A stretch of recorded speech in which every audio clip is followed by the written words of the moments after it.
Hiya, Philly Morris here, Testicular Cancer UK, with another interview. I seem to be doing loads of interviews, and I'm happy to, because today I'm going to be talking to Stuy Ross. Now, this is a bit complicated because he's actually Australian, but he lives in Denmark. And he's doing a campaign in Denmark, also in Australia, from Denmark. But he's going to explain it all. But I don't know how we came across each other. Stu, I think it might have been Instagram. I always chat to people all over the world. So, Stuy Ross, tell us about your first diagnosis, Stu, and what's been on. Where you just crack on where you're from, and yeah. So yeah, thanks, mate. So I'm originally, obviously, as Phil said, I'm Australian.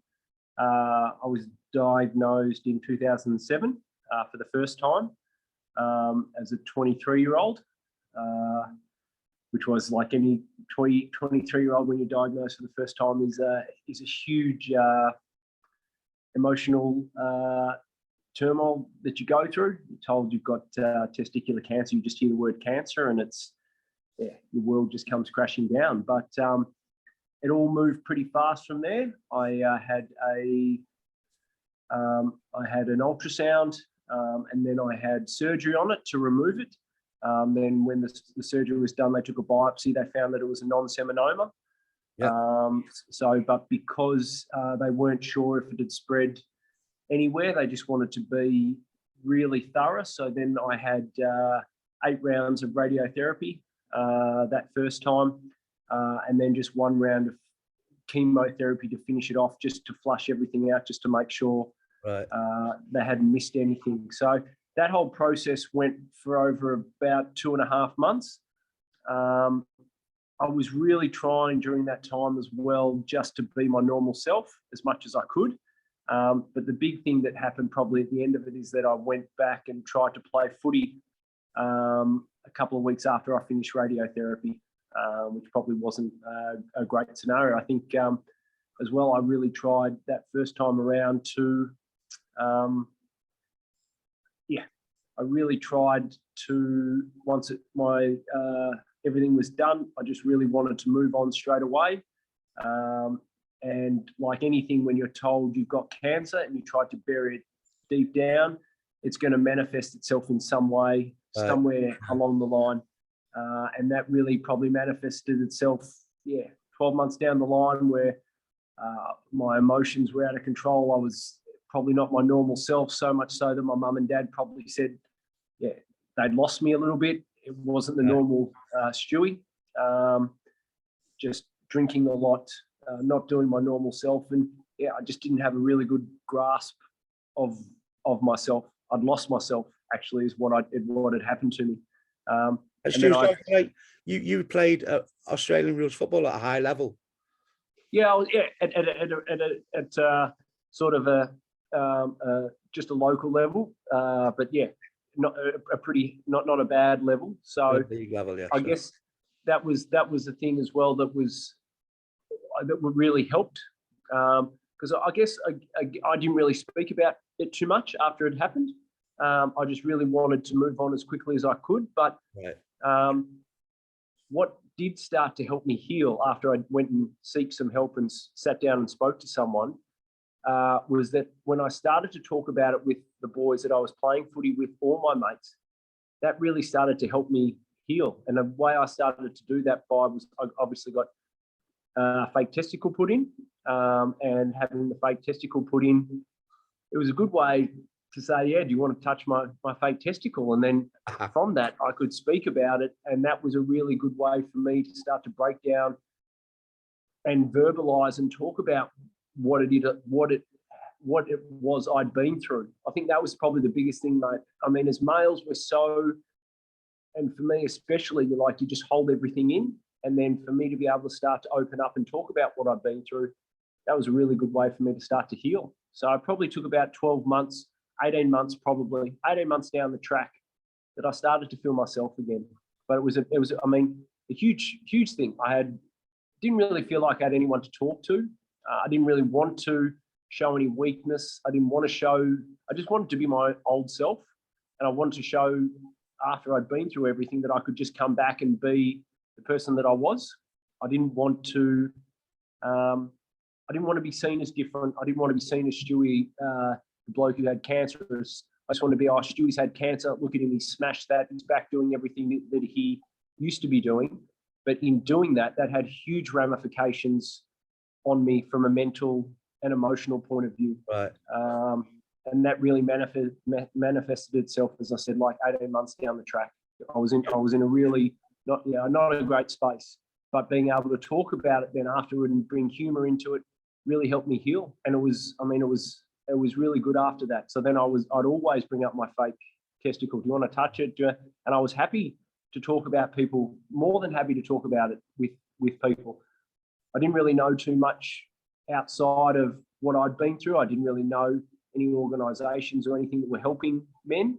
But just through my mates and just myself getting back to, I was able to heal and I got over it, and then was more than happy to help talk about it with people. But then I think the thing was,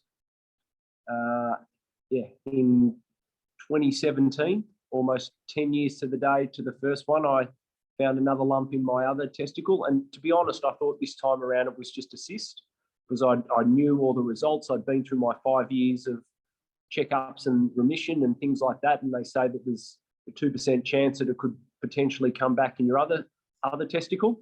Yeah. And at that time, I just thought, I've been through this couldn't be me. But being due diligent like I was always self-assessing the other one just to make sure. Sure. So, I found it. My heart sank. I probably deep down knew exactly what it was, but I didn't want to face those facts. I just thought, I'll go see the doctor. I'm 100% sure it's a cyst.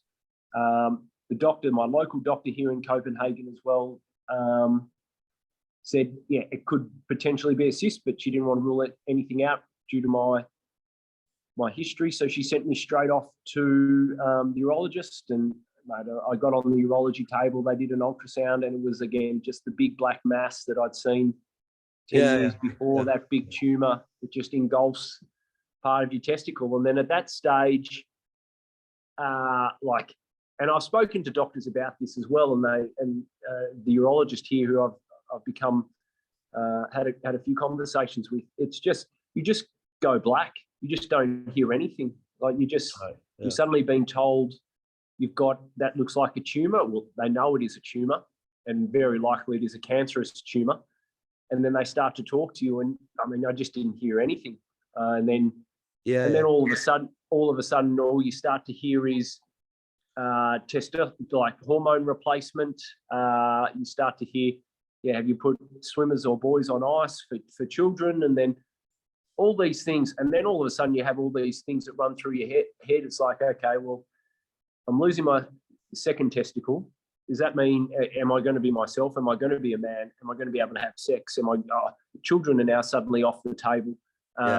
All these things that 5 minutes before you walk in thinking, okay, this is not the scenario. 5 minutes later, your world's just been flipped upside down. Right. Absolutely upside down. So I walked out. I was lucky enough my brother was here. I walked out into the waiting room and just burst into tears. Right. And then I went downstairs, and then it's like, okay, you can take this two ways. You can just absolutely fall in a hole again, or we can try and just go back, wait and see what the doctors say, and then we go from there. So I think the lucky thing was I'd got onto it pretty quick. This time around it was the seminoma, so it was a bit more of an aggressive tumour. Yeah. But it hadn't spread anywhere. The doctors were like, it hadn't spread anywhere. They didn't want to do any chemo or they didn't want to do any chemotherapy. I'm in this period called wait and see. So I go for checkups every 3 months, bloods, CT scans and things like that. And then, so from that, and it was like, okay, I got onto the hormone replacement. That thing's working really, really well. It works really well for me. So I just tried to, as much as it, to start with, it was just a horrendous experience. You're just like, okay, this is my lot. This is okay. I'm going to make it as good and as positive as I can. And we're going to turn this around. And from that, I was like, I've been through this twice. I've got enough experience and enough nous now that I think I need to give something back and start to help other men who are going through this. And that's where Hands in Your Pants, that was the idea with Hands in Your Pants, where that came about, to try and really help men experience and talk about, create a community of men who have had testicular cancer. Yeah. But also create that awareness. And so with the two other boys that are on board as well, Nicholas and Thomas, we're really about trying to create that awareness and meet men at that age, because, I mean, as you know, mate, no one does anything for testicular cancer. We're the bottom of the barrel.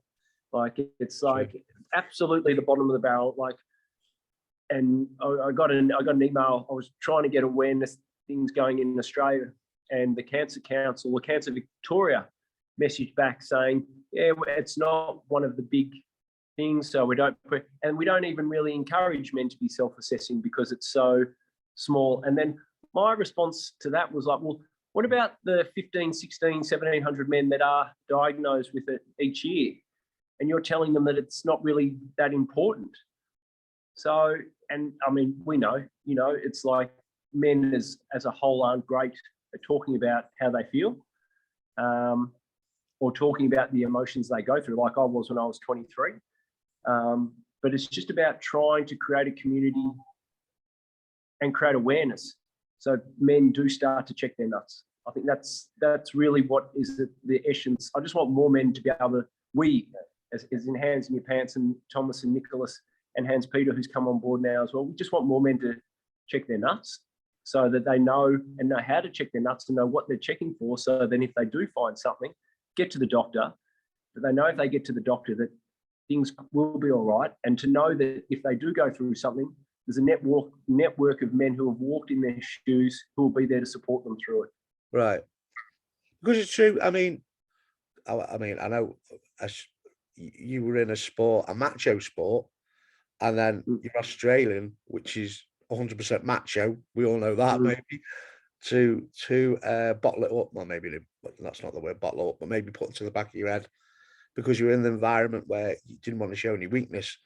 I mean, that in itself can cause all sorts of emotional problems, especially when the first year. I can understand why, things got on top of you. I mean, I was a soldier. I just left the army when, and the British are pretty macho, I suppose.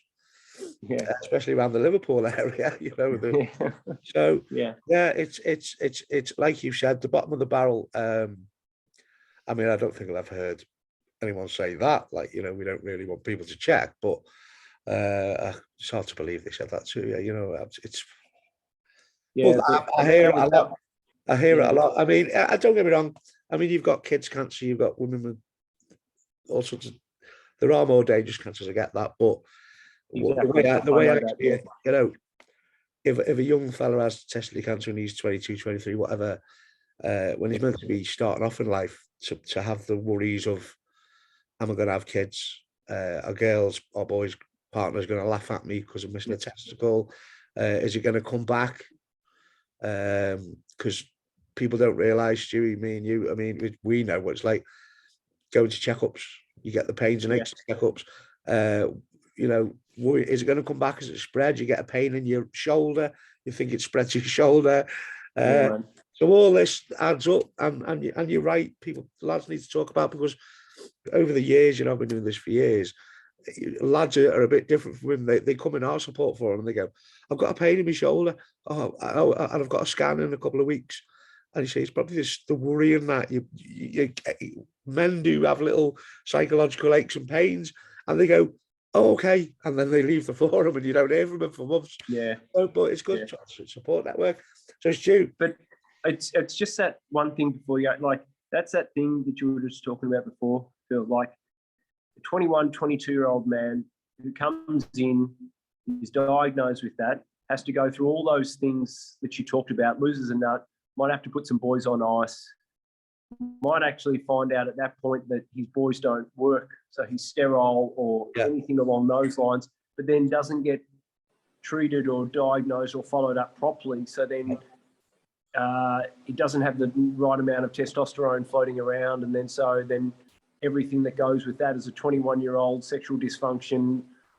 I mean, it's just a huge thing for a young man to go through, and yet there's no real good, proper up procedures that are there for young men when they go through this. Yeah. And I think that's the second part of the thing that you really want to bring to light, to try and create these pathways for young men. Just better pathways for them to be able to come out of that, because that's a huge thing for a young guy to have to try and it was, as you know, on. I mean, I've been going on about, I like to think Testicular Cancer UK, check on us, whatever, were the first ones to go on about testosterone. I mean, you've seen me for years going on about it and spreading awareness, and you know, I'm on testosterone treatment now, and I was left for years without it, and we won't go down what I was like. But I am seeing more lads going and asking, because I tried to get it from the top down. I tried to go to government. I say there's a problem with testosterone afterwards. In some, not all, at least do checks, at least do hormone checks, and never got replies. So I decided, right, I'll start at the bottom. I'll educate the lads in the support forum. Anyone who's been diagnosed, oh, by the way, get your hormones checked. Because I say my oncologist isn't telling me any of that, but I'm telling you. So what I've noticed now, a lot of GPs and doctors are maybe talking to you. I'm getting a lot of lads who've had testicular cancer coming in and asking about hormones. You know anything about it? So it is working. I'm seeing more lads getting treated. And you know what it's like, Stu. I mean, to have a hormone imbalance at a young age, and, you know, people are thinking you're mad. People are thinking, you know, he's just depressed, or he's just attention seeking. It's true, you know. And so I'm glad you're doing that as well, and over in Denmark. Stu, how did an Aussie rules football player, right, get to Denmark? How did I get to Denmark? Are you a Danish resident now? Do you live in Denmark full time? Yeah. So I do. I live in Copenhagen full time. My fiance is Danish, hence why there is an Australian living here in Copenhagen. So I'm a love refugee. So that's how I came to be here. I originally came. I came to Roskilde and really enjoyed Roskilde, which is the music festival here, and thought Roskilde was, Denmark was like a full-time Roskilde all the time. Suddenly got to the winters, and it definitely wasn't like that. So that's what brings me here. My fiance and my partner, she's Danish, so that's why I'm here. And so it's a pretty good place. Great place to be during the summer, that's for sure. A lot of British newspapers and stuff always bring it up now and then that Denmark's the most happy place to live. The British light leagues, you know, who makes the most cars, you know, who's the fattest, but always seems to be that, are we fatter than the Germans and the French, more fit than us? But it always seems to be the Danish is the most happy. Is it a nice place to live compared to Australia? I mean, I'm sure both of them are lovely. Look, that's actually a good question, mate, because I was talking about, I think there's so many similarities between Denmark and Australia, but then there's such big differences as well. Look, the weather here is just the highest topic of conversation in Denmark. They know how many summer days they get. Look, it is an amazing place to live. It is. It really is. Like during the summer, with the days as long as they are, and when the warm weather comes out, like just the difference between the winter and the summer. Right. Because here during winter, I mean, it's grey. The sun doesn't come up. If it comes up at all, the days are very short. There's just a lot of darkness. As an Australian coming to live here to start with, it is very challenging. Sure. But then to turn that around and see the summer and how the city comes alive, and I call the Danes lizards, because like any time the sun comes out, they're like basking on the corner. They'll stand on the corner. It might be 5 degrees outside, but the sun comes out. They all have to get outside. I think that's the funny thing about them, because they have to know, like, that I think from a young age, you're like, if the sun's out, we need to go outside, because we don't know when the sun's going to be out again. So we're a bit like that, to be honest, as well. Yeah, British are a bit. But look, no, I do. I mean, I love being able to ride on my bike from one place to another and be there within 15, 20 minutes. You don't. I mean, it's not a Copenhagen's a beautiful city. It's not a huge city, so being able to get from one point to the other point across the city is pretty easy just on your bike. So, I mean, I miss the Australian way of life where you just live by the beach, and I miss now as well when it's footy season on down there. Yeah. And obviously you miss your family and my close mates. But look, I've made another amazing family and a great group of close friends over here. So yeah, I'm pretty lucky. I'm pretty lucky in that respect because I've also made another home for myself here, and two great groups of friends and family. So from that point of view, I'm pretty lucky and pretty rich that I am able to experience, but the best of both worlds. Right. So tell us, how hands in your pants. How long you've been going? What your goals are? I mean, I've seen on social media you great going out loads, putting leaflets in hospitals. It reminds me of me when I first started. You know, it's and I thought, wow, brilliant. You know, because I believe that Denmark has the highest rate in Europe for testicular cancer. Yeah, we do. Yeah, we do. It's definitely on the increase. Right. And speaking to it's definitely on the increase. But we've been around for, when did we start? 2019.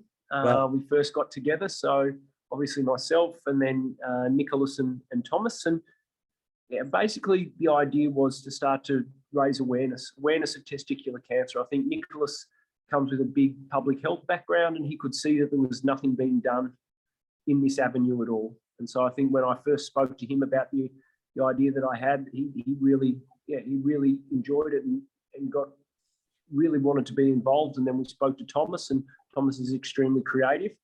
And so between the three of us, it was like, well, how can we create campaigns or awareness campaigns that meet men at what they do? So we thought, well, what do men love to do? Well, they drink. It's sport. So what campaigns can we create that meet young men, the demographic that are affected by testicular cancer at that age group? So we thought, well, why don't we put a self-assessment label on a beer? I mean, they drink beers. Yeah. So we did that last year. It was like, what else can we look to do? So we look to do get things in football, but for me as well, it's like it's a double train track. If you think we want to create the awareness side of things, but then you also want to create the community side of things. So that's where the pamphlets come in, where we're taking pamphlets in, and we've created our Facebook group now, which is going really well. Another guy's come on, Hans Peter, who he had testicular cancer, and then he reached out to us through our website, and we started chatting, and then from that he's got on board and he's helped us create the Facebook group, and we're having meetups now once every couple of months.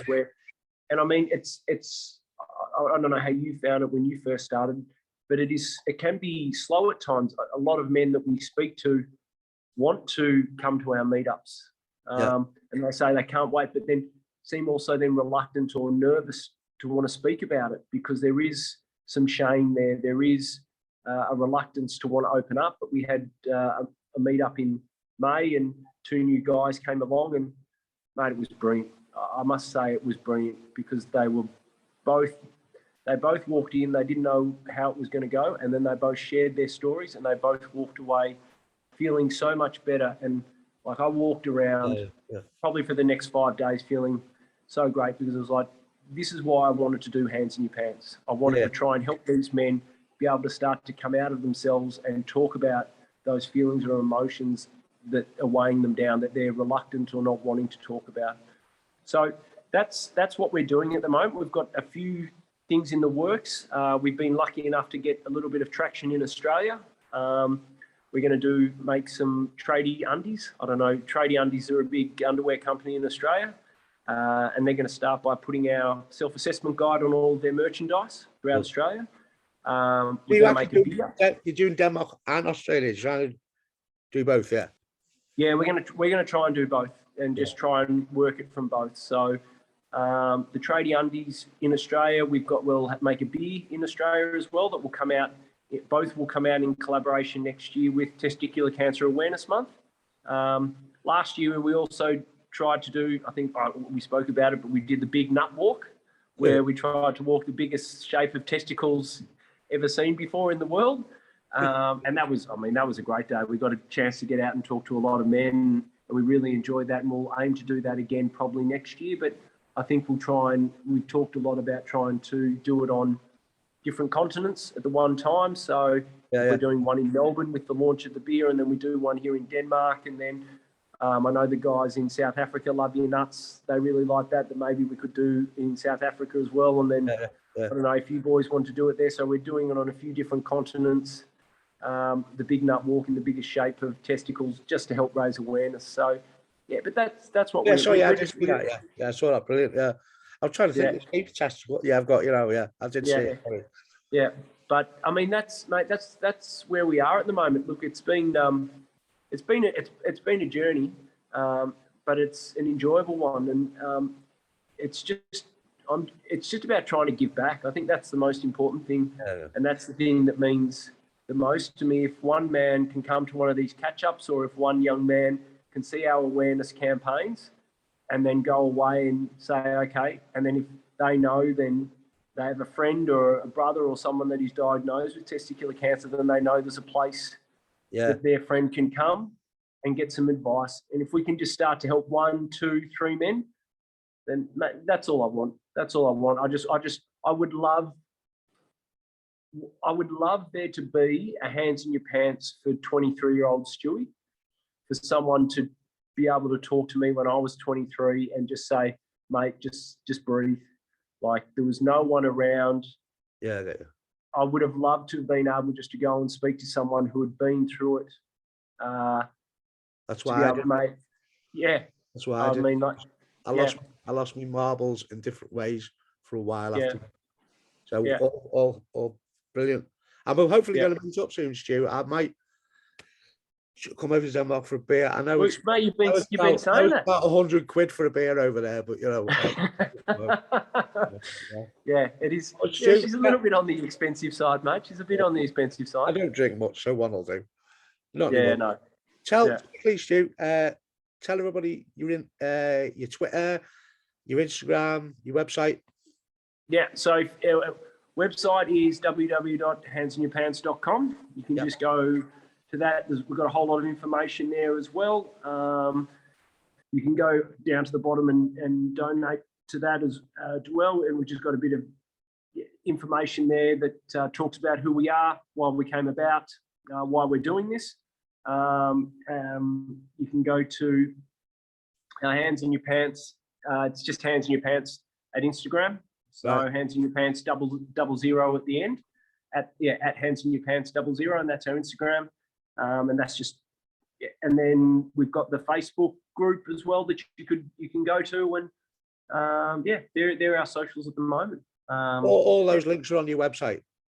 All those links are on our website. So if you go to our website, www.handsinyourpants.com, you'll be able to find all the links to what we're doing. And the support group of Facebook, anybody can go in English and Danish, speaking both languages. Exactly. Yeah, that's what we said. So yeah, like I go on, I'm on the Facebook group, and I just obviously comment and talk about everything in English. But yeah, it's there for either English or Danish. And we also open it up to friends, caregivers, next of kin. Yeah. It's like anyone, and it's just because what we've seen, obviously, mate, from working and talking to you a lot and seeing the amazing work you guys have done on Facebook, and then just setting it up. I think it's amazing how it's a place that you might have a concern that you can put out there, and then all of a sudden 5 or 6 other men are thinking that or have gone through that, and then it's just a great sounding board. Yeah. It's a great sounding board because men have walked in your shoes, or next of kin, or boyfriends or girlfriends who have had partners diagnosed with it, and they're feeling or thinking those things. And I mean, then it's just a great way to start to talk about things. Of course, yeah. That's brilliant, Stu. I mean, respect to you, mate. I mean, we've both had it twice, so I think we'll get on. We'll have to have a beer and get on. But yeah, brilliant. I mean, I was always, years ago, I was thinking Denmark's really high. Why isn't there a campaign? So I made up this campaign, and I just, any advice, just stick with it. It grows over time, mate. It does. And You know, it's just my 18th year or something. I don't know, Yeah. but it grows, and you know, sometimes like we spoke before. Sometimes things, anyone listening, does anybody care? Yeah, Might yeah. I think that happened like in Australia. You send so many emails, and just get either nothing back or thanks for the response. Yeah, no, these are the things we're focusing on at the moment. We really like what you're doing. Great work. We'll give you a signed jumper. I'm like, yeah, all right, sweet. I'll take the signed jumper. That's great. I think the biggest thing is what we've really tried to do. I mean, the Australian Football League in Australia have had seven past or present players diagnosed with testicular cancer. Right. Yet they're still not bringing awareness to it. There's no, and I mean, when I was there, I was really pushing, and hopefully now with the tradie undies, we might be able to get a little bit of legway in with that, because I think, I mean, mate, you know, it's like what we spoke about. Sport transcends everything. Yeah. If a footballer, if it's a footballer in England, if it's an Australian rules footballer in Australia, if they start talking about this, everyone pays attention. That's just that's the way it goes, and especially men who have had it. So, but like you said, mate, we're in a very rare position where we're happy to talk about it. Not everyone's happy and open to be able to talk about it. Like a lot of doctors will say to me, like, you're very good at being able to talk about this, but it's been 15 years, 16 years in the making to do this. Not everyone's has the ability to be able to do it. Even elite sportsmen, and it's like it's done. They might join something, but they're not openly wanting to talk about testicular cancer and what they went through. But it's a process, isn't it? It's we could talk about it all night, but we won't. Yeah. Maybe we'll do another video in a year, see how we're both getting on. But Stuart, I appreciate you being on. And there's also a link on our website to you. Now the what disappeared because I checked before, and I will get onto the person who does it. I used to do it. I'm not doing it anymore. But but handsinyourpants.com. Yep. Right. That's it. Hands in your pants. www.handsinyourpants.com. Over in Denmark and Australia, or anywhere. If you like Stewie, come and have a chat with him. Some people don't like me and don't come to talk to me. That's fine. But I think everybody likes Stu. Go and speak to Stu.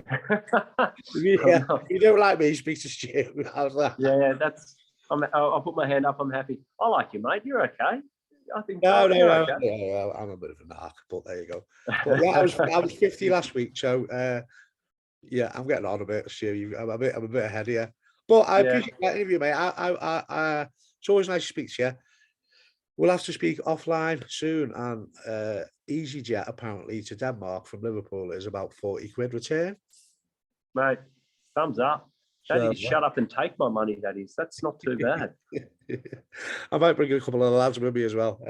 Yeah, mate, that sounds good. I'll have to love to host you. Love to have you over here. It'd be amazing. Right. Well, thanks, Stu. handsinyourpants.com. Another survivor doing great work and is doing it why the reason I did it, to help lads with support as well as awareness, helping lads through it, getting them to talk, and he's making a community in Denmark. So if you're from Denmark, go and see Stu, have a beer, talk about it, you know, and you'll all get to be friends. I appreciate you, Stu. Thanks very much. No problems at all, Philly. Thanks, mate. Appreciate it. We will speak soon. Thanks, mate. Bye-bye. Bye. Bye.